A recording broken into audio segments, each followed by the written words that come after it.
pulang sekolah itu lewat pohon gede maghrib, itu ditampakin bener-bener I don't know itu entah kuntilanak yang gede banget atau apa, pokoknya bentuknya bener-bener hancur. Gue diludahin. Hai, gue Shirley, selamat datang di Tabu, cerita berhantu.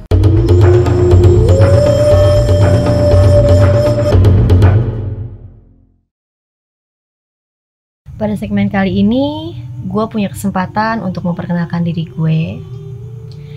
Gue lahir 18 Juni 1998. Kakek gue berasal dari Belanda, nenek gue dari Bogor, asli Indonesia. Singkat cerita, gue mau ceritain ke teman-teman semua kejadian gimana pertama gue bisa atau merasakan hal-hal yang aneh, atau mungkin orang sebut itu dengan indigo. Pertama, waktu gue SMP, umur 14 tahun atau 13 tahun karena gue lupa, gue mengalami sakit. Saat itu gue sakit, yang gue rasain pusing. Gue pulang ke rumah, gue ngeluh sama nenek gue karena gue tinggal sama nenek gue dan gue dibesarkan oleh nenek gue. Setelah itu, gue gak sadar lagi apa yang terjadi. Karena sebelum gue pulang ini, gue sempet ke toilet sekolahan. Di toilet itu gue ngelihat ada hantu laki-laki. Badannya gepeng atau tipis, setipis kertas. Di situ gue shock, makanya gue pulang pusing atau sakit. Di situ gue udah nggak sadar lagi yang gue rasain apa. Gue cuman ngerasain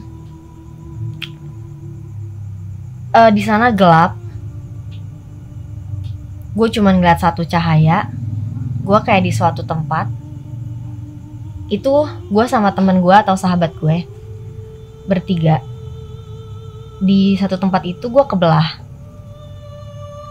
dan tiba-tiba ada muncul satu sosok laki-laki tinggi besar, memakai jubah hitam pada saat itu. Dia bilang, "Mari ikut aku." Gue merinding. Gak lama kemudian gue ikut, gue ngefollow dia. Di situ gue diajak keliling-keliling. Gue ngikutin dia. Gue sempat nanya, ini tempat apa? Karena ini gelap banget. Gue bisa ngikutin dia doang karena itu hanya dia doang yang gini. Maksudnya gue ngikutin dia itu gue bisa ngelihat depan gue itu apa. Karena kalau gue nggak sama dia tuh gue nggak bisa ngeliat di sekitar gue itu karena bener-bener gelap banget. Gue ngikutin dia ngunjukin ke gue di sebelah kiri waktu itu bener-bener banyak banget api, dan dia tuh bilang ke gue gini, itu manusia. Di situ gue bingung. Gue nanya sama si laki-laki itu yang sama gue, itu apa? Itu di situ tuh dia kayak mikul apa ya namanya, kayak beban tapi banyak duri-durinya gitu, kayak besi tapi ada duri-durinya gitu. Terus di situ bener-bener mukanya pada hancur yang gue lihat. Dia cuma ngomong itu manusia. Dia ngajak gue lagi ke beda tempat. Di beda tempat, di situ gue ngeliat pohon-pohon besar yang benar-benar sejuk. Tapi dia tidak mengajak gue ke sana. Gue cuma dikasih lihat, nggak dari jauh banget sih, tapi gue bisa ngeliat dan gue bisa ngerasain kalau itu tuh sejuk banget. Gak lama kemudian, gue diajak lagi sama si laki-laki itu ke tempat yang dimana tadi gue terpisah sama teman-teman gue atau sahabat gue. Nah situ tuh langsung kayak nyatu lagi tempatnya. Coba kalian bisa bayangin gak sih apa yang gue rasain? Gue bener-bener gak ngerti sebenarnya. Kebelah, terus pas dia ngajak lagi gue ke tempat yang pertama ini itu langsung nyatu kembali. Dan di situ dia bilang, kamu harus pulang. Kamu harus pulang. Ya udah, gue ngikutin sahabat gue dan gue cuma dadah sama dia. Dan tiba-tiba gue kebangun setengah 12 malam kalau nggak salah. Itu gue udah pakai baju putih. Dan pada saat gue sadar, di situ gue nggak tahu apa-apa. Gue nyari nenek gue, dan nenek gue kaget sama orang keluarga gue di sekitar situ tuh kaget. Lu masih hidup? Dari situ gue tanda tanya dong. Gue minta jelasin sama mereka. Ternyata mereka ngomong, gue 2 minggu nggak sadar. Di situ gue kaget dan sempet stresnya gini. 2 minggu, sedangkan gue tuh kayak mimpi diajak muter-muter mungkin kurang lebih cuma 1 jam. Sedangkan mereka ngomong 2 minggu. Keesokan harinya gue minta penjelasan lagi sama beberapa teman gue yang dia bilang dia ke rumah gue bolak-balik hampir 2 minggu. Dan di situ tuh gue menyendiri, sempet jarang masuk sekolah. Dan singkat ceritanya, gue pindah rumah. Dan di situ gue udah mulai ngerasain kejadian-kejadian aneh. Gue ngomong sendiri di jalan. Dan gue tuh lagi naik beca posisinya. Di situ tukang beca itu ngomong, "Neng ngomong sama siapa?" Gue tuh ngelihat orang. Gue ngelihat manusia nih yang gue lihat gitu, mungkin manusia atau apalah. Dia cewek cantik, rambutnya panjang, namanya Novi kalau nggak salah, karena dia menyebutkan ikut kakak. Lagi-lagi gue sampai rumah, gue nggak sadar. Keluarga gue bilang kalau gue mungkin bisa dibilang kerasukan atau bahasanya itu kesurupan. Gue ngomong bahasa Jawa, yang dimana gue nggak bisa berbahasa Jawa. Dan di situ mulailah banyak banget kejadian-kejadian aneh. Mungkin dari kejadian itu semingguan itu dimana gue ketemu sama ibu-ibu. Ibu-ibu itu pakai baju serba hitam, kayak jubah. Gue lagi ngelamun di pinggir jalan, dia noel gue gitu, kayak, "Lo Sherly." Gue kaget dong, kok dia tahu ini gue gitu. Dia ngasih kartu nama yang dimana tuh ada alamatnya dia. Di situ gue ikutin dia ke rumah dia, dan nggak tahu apa yang dia lakuin ke gue pas gue sampai di rumahnya. Awalnya gue disuruh duduk, dan dia tuh gak sama sekali nyebutin namanya siapa, tapi dia tahu nama gue. Dia tuh cuman kayak ngeginiin gue,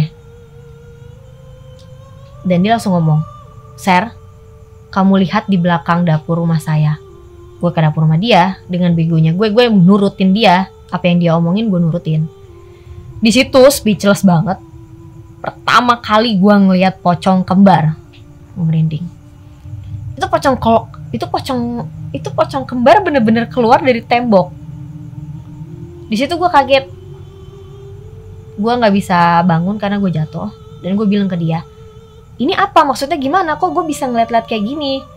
Kok gue bisa ngeliat-liat hantu? Sebelumnya tuh gue cuma ngeliat hantu yang cewek-cewek aja, tapi nggak hanya beberapa kali aja." Dan itu gue dikagetkan dengan pocong kembar. Di situ dia ngomong, "Kamu rasakan saja." Dia cuma ngomong itu.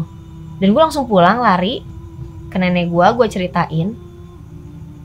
Kebesokan harinya lagi, mungkin 2 atau 3 hari, karena gue udah lupa, kejadiannya udah cukup lama. Disamperin lagi, rumah itu ternyata rumah kosong. Di situ makin bingung, karena dari kejadiannya gue ketemu si ibu-ibu itu, gue banyak banget ngalamin hal-hal aneh. Dari yang gue sering kesurupan, dari yang gue ngeliat lagi kunti, yang mungkin kalian sebut kuntilanak. Gue ngeliat pocong yang masih ada kapasnya. Itu bener-bener hancur banget. Sampai dimana, di singkat cerita, gue sempat diajak ke, mungkin bisa dibilang orang pintar. Di situ gue dikasih air untuk diobatin, katanya dia bilang untuk menutup mata batin. Ternyata gagal. Dia ngomong kalau itu nggak bisa ditutup karena itu terjadi dengan yang bukan gue pengen gitu. Gue nggak mau itu terjadi. Memang itu terjadi dengan sendirinya. Alhasil gue menikmati yang setiap hari gue ngomong sendiri, di kamar mandi gue ngomong sendiri, keluarga gue menganggap gue gila, teman-teman gue juga sempat nganggap gue gila. Gue ngalamin ini tuh bener-bener aneh.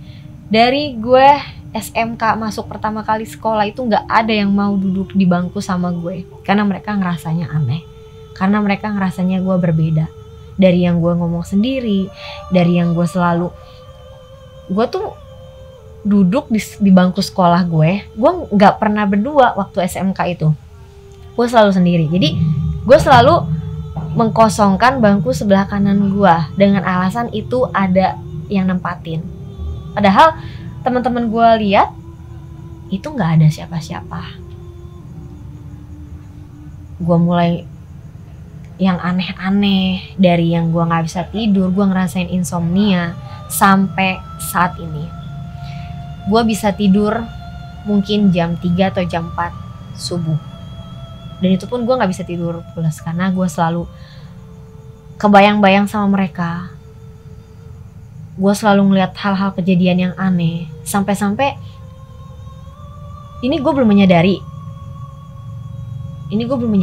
Gue ketemu satu orang yang dimana dia tiba-tiba negur gue, apakah kamu indigo? Itu cowok. Itu gue juga sama, ketemu gak sengaja. Dan disitu gue kaget karena gue ngerasa gue nggak indigo karena gue ngelihat apa yang gue lihat, gue ceritain, tapi kebanyakan orang nggak percaya sama gue. Dan disitu dia bilang kalau gue indigo, dan dia sampai ngetes gue apa yang ada di diri dia, gue sebutin. Dan disitu dia juga kaget karena bener gue nggak mengada-ngada. Dari situ juga gue langsung cerita ke beberapa teman gue, tapi teman gue nggak ada yang percaya kalau gue bisa ngeliat yang ini. Sampai pernah gue ke guru gue di sekolah, mereka juga sama menganggapnya gue tuh cuman halusinasi. Gue halusinasi. Oke, ya udah, gue nggak hirauin mereka, gue tetap biasa aja, gue tetap hidup seperti biasanya. Tapi tetap gue sempat pengen ngelupain yang kayak gini, yang kayak gue bisa ngeliat ini tuh bener gak sih yang gue lihat. Gue juga sebenarnya nggak percaya, tapi tetap aja hal-hal kayak gitu datang lagi. Semakin gue coba lupain, dia bener-bener semakin jelas. Gue bener-bener pernah satu kejadian pulang sekolah itu lewat pohon gede maghrib, itu ditampakin bener-bener I don't know, itu entah kuntil anak yang gede banget atau apa, pokoknya bentuknya bener-bener hancur. Gue diludahin, itu ludahnya sampai rumah, gue keramasin rambut gue, tetap aja nggak bisa hilang. Dan di situ gue cerita lagi ke temen gue, tapi temen gue nggak ada yang percaya. Dan gue mempercayai satu keluarga gue, yaitu bibi gue. Dia yang percaya apa yang gue lihat karena dia juga sering ngerasain atau mungkin dia sering ngeliat apa yang gue pernah lihat. Di situ gue sering sharing sama dia, gue sering sharing. Jadi dia cuman ngomong ke gue, kalau lu tuh sebenarnya cuman butuh waktu untuk lu bisa terima kalau ini tuh emang lo bisa lihat atau bisa dibilang indigo. Singkat cerita lagi, gue nanya ke ibu gue, "Mah, apakah kita ada keturunan? Kok aku bisa ngeliat kayak gini?" Ibu gue gak pernah mau jawab itu sama sekali. Gue lari ke nenek gue, karena gue lebih dekat ke beliau. Nenek gue bilang, sebenarnya di situ dia terbata-bata. Kenapa? Di situ gue bener-bener ngerayu dia, maksa dia untuk cerita. Ternyata nenek gue bilang kalau gue punya kakak. Gue bilang gitu. Gue bingung, kakak. selama ini gue nggak pernah ngelihat apapun, nggak pernah tahu kakak gue siapa atau kakak gue di mana kalau emang dia hidup. Akhirnya gue minta penjelasan nenek gue cuman bilang gue punya kakak Ambar. Mungkin teman-teman di rumah pernah dengar atau pernah tahu anak Ambar itu seperti apa? Mungkin sama ceritanya sama aku. Jadi aku mengorek cerita itu dari nenek aku nyeritain. Dulu ibu aku lagi hamil besar. Dia udah bener-bener kayak yang persiapan persalinan. Udah tarik nafas segala macem. Tiba-tiba ada angin besar. Di situ menghilang kandungannya. Gak ada darah atau cairan apapun yang keluar dari tubuh ibu gue. Di situ ibu gue pun sempat stres. Itu yang dibilang nenek gue. Dan ibu gue lari ke orang bisa. Dan beberapa orang yang pintar itu ngomong bahwa itu tuh sebenarnya anak Ambar atau anak yang menghilang. Dia sebenarnya tidak hidup, juga tidak meninggal. Dari insiden tersebut, gue coba untuk pengen ketemu sama beliau. Gue bilang sama nenek gue, kalau emang dia meninggal di mana? Dia nggak meninggal. Terus saya mau ketemu di mana? Nanti kamu pasti bakal ketemu.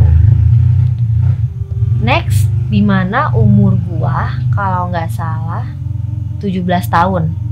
17 tahun atau 18 tahun pas gua baru lulus sekolah. Itu gue pindahan rumah. Itu gue pindah rumah di kontrakan baru. Itu rumah bener-bener kosong. Sekitar 15 tahun gue ngontrak di rumah situ. Itu pokoknya udah kita bersih-bersih, udah kita baca-bacain doa. Gue sama nenek gue tuh lagi santai-santai tiduran. Di situ gue ngeliat siang-siang ada cewek yang bener-bener mirip gue. Dia kayak apa namanya? Dia kayak muter terus ke kamar gue. Di situ gue sama nenek gue kaget. Dan gue langsung, apakah itu kakak gue? Gue cari tahu. Dan ada saat dimana waktu itu gue sakit parah. Gue dirawat di rumah sakit. Teman-teman gue 2 orang kalau nggak salah itu ke rumah gue ngejagain rumah. Di situ dia telepon gue, Ser, ini ada kakak lo ya baru pulang kerja. Kakak gue nggak punya kakak. Gue lagi-lagi gue bilang gue nggak punya kakak. Dan di situ temen gue kaget. Yaudah deh, nanti kalau lu udah pulang gue bakal ceritain semua. Gue pulang dari rumah sakit, temen gue cerita itu benar-benar mirip gue. Tingginya lebih tinggi dari gue. Dan rambut dia itu segini. Dan dia hidungnya dia lebih mancung. Itu yang teman gue bilang. Dan terus gue langsung inget, itu tuh sama yang diceritain temen gue tuh sama apa yang gue lihat waktu siang-siang sama nenek gue. Di situ mulai lagi lah yang dimana memori gue langsung kayak, ya ini hantu, gue bisa ngeliat hantu. Gue stres lagi. Hidup gue saat itu 75% selalu tentang mistis, selalu tentang hantu. Gue kemana-mana selalu cerita hantu. Gue sampai balik lagi kebiasaan gue yang ngomong sendiri di depan umum atau di kamar mandi atau di rumah. Sampai-sampai saat itu tetangga gue bilang gue gila. Yang gue baru pindahan rumah itu. Karena gue saking penasarannya, ini apa sih yang ada di gue? Ini bener kakak gue atau siapa? Karena beberapa orang pasti dia bilang, kalau baru pertama kali ketemu gue, dia ngomong, itu siapa? Kok mirip lo? Gue bingung karena gue bener-bener baru ngeliat dia sekali. Gue sampai sempat pernah berdoa untuk minta diketemuin sama dia. Ternyata nggak ketemu juga. Singkat cerita lagi, dimana gue pernah beli mie ayam sore-sore. Itu si ibu yang jual mie ayam, dia ngebantingin pancinya. Kaget karena ngeliat muka gue. Kenapa bu? Enggak, dia dengan gugup banget. Nah coba deh kalian bayangin, nggak mungkin lah si ibu-ibu tukang mie ayam itu kaget kalau misalnya dia nggak ngeliat apa-apa yang ada di aku gitu kan. Itu langsung dia cerita, aku sebenarnya ngelihat cewek di sebelah kiri kamu. Cewek? Iya, mukanya hancur. Nah gue bingung lagi, ini siapa, kakak gue atau bukan. Lagi-lagi gue selalu, setiap gue kemanapun misal gue kemanapun gue pergi, itu pasti ada aja yang tiba-tiba ngomong, ini siapa ya, kok aku ngeliat ini, kok aku ngeliat itu. Terus itu nambah bikin gue bingung. Gue bungkus mie ayam, gue pulang dari situ, gue cerita lagi ke nenek gue.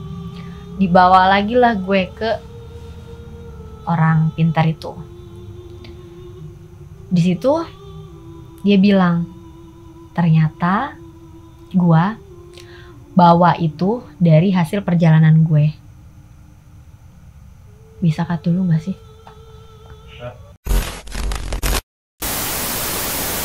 Maaf banget teman-teman, tadi ada sedikit kejadian yang gak enak. Jadi tadi yang gue sebut kakak gue itu, atau temen gue si Jamilah, dia ngegangguin, dia narik kaki gue sampai kaki gue berat banget. Makanya tadi di cut sebentar. Gue mau lanjut cerita tadi. Sampai di mana gue dibawa lagi sama nenek gue ke orang pintar itu. Si orang pintar itu ngomong, katanya gue ini memang sering bawa-bawain makhluk seperti itu. Kalau gue dari perjalanan jauh, itu pasti gue bener-bener ngebawa. Kok bisa kayak gini? Gue pengen jadi manusia yang normal-normal aja, yang mungkin kayak kalian, kayak penonton yang ya udahlah. Gue bisa ngelihat hantu dari handphone, dari film-film, gak mau secara kayak gini. Jujur, ini bikin gue stres, ini bikin gue sering sakit. Dan disitu si orang itu ngomong kalau gue harus ngecek gue punya satu tanda yang dimana itu disukai sama makhluk seperti itu. Dia nggak pernah,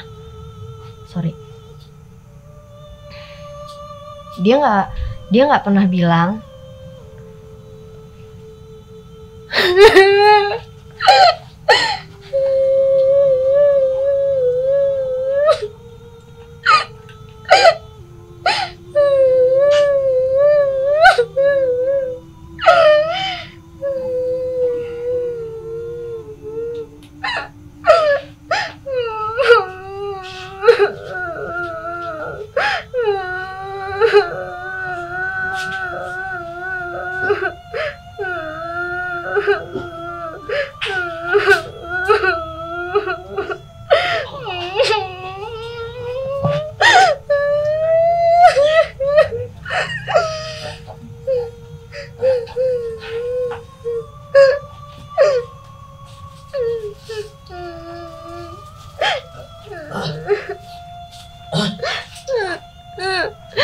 jangan usir aku.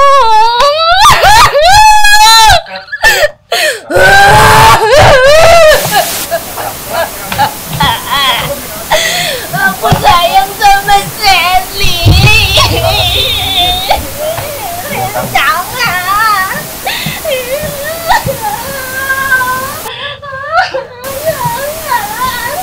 Jangan usir aku.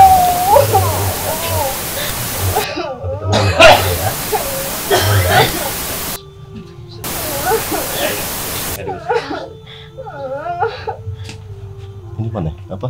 Minum sedotan. Kalau nggak sanggup, nggak apa-apa, saya nggak usah ikut. Yang nggak usah didetel, itu nggak usah didetel. Jangan dilawan. Ya bener, tadi tuh dia ngeliatin terus kan. Terus pas Bang Gali gini tuh kayak gue minta maaf sama teman-teman semua di rumah kalau tadi ada kejadian yang kurang mungkin enak dilihat, karena teman-teman gue lagi nggak bisa diceritain, lagi nggak bersahabat untuk gue ceritakan juga. jadi nggak bisa gue lanjutin. Mungkin next berikutnya gue bakal cerita lagi tentang gue. Masih banyak lagi kok cerita perjalanan gue yang serem, ketemu ini ketemu itu, nanti bakal diceritain. Dan juga mungkin di sini untuk teman-teman di rumah yang punya cerita menarik, serem banget, horor banget, boleh kirimin di sosial medianya kita di sini, di bawah sini ya. Jadi tolong dicantumin. Dan boleh juga ke Instagram pribadi aku @serly_erlustre.